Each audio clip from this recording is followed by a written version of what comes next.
গত জুলাই মাসের 14 তারিখে সাতক্ষীরার এক স্বর্ণ ব্যবসায়ী সে যশোর থেকে 19 ভরির মতো স্বর্ণ নিয়ে যাচ্ছিল।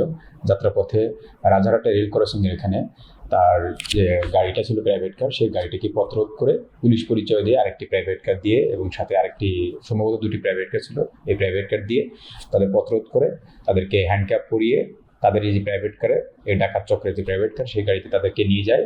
নিয়ে মনিরামপুর থানার টেংরাখালী এলাকায় তাদেরকে রেখে তাদের কাছ থেকে এই যে স্বর্ণ সেটি ছিনতাই করে বা সেটি লুট করে এবং তাদের মোবাইল নিয়ে তারা পালিয়ে যায়। এই ঘটনায় কোতোয়ালি থানায় একটি দস্যুতার মামলা হয়।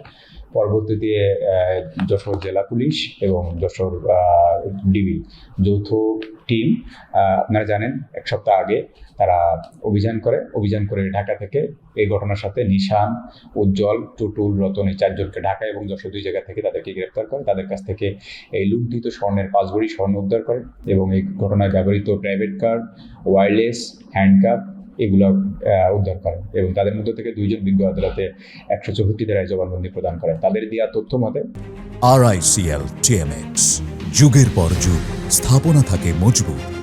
গতকালকে আমরা সাতক্ষীরা জেলার দেবহাটা সহ সাতক্ষীরা সদরের বিভিন্ন জায়গায় অভিযান করে আরও 4 জন এই ঘটনার সাথে জড়িত। তাদের মধ্যে একজন রায়হান, বিকাশ, শাওন এবং গৌরাঙ্গ। এর মধ্যে এই যে মালিকের স্বর্ণ চুরি হয়েছে তার একজন সাবেক কর্মচারী ঘটনার সাথে জড়িত ছিল। সে এই ধরনের তথ্যগুলো দিয়েছে যে তারা এখান থেকে স্বর্ণগুলো নিয়ে আসে।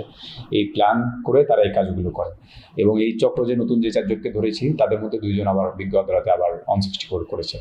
সর্বমোট এই ঘটনায়, এই স্বর্ণ ডাকাতের ঘটনায় 8 জন ইতিমধ্যে আমরা গ্রেপ্তার করতে পেরেছি। এটি আমরা এখনো চূড়ান্ত করতে পারি না। এটির বিষয়ে তদন্ত চলছে যে কোনো বাহিনীর কোনো সদস্য কর্মরত বা কোনো রিটায়ার্ড কেউ এর সাথে জড়িত আছে কিনা। এটা যদি থাকে আমরা সেই যে বাহিনীর হোক বা যেখানে হোক সেখানে আমরা আইনগত ব্যবস্থা নেওয়ার জন্য আমরা লিখব।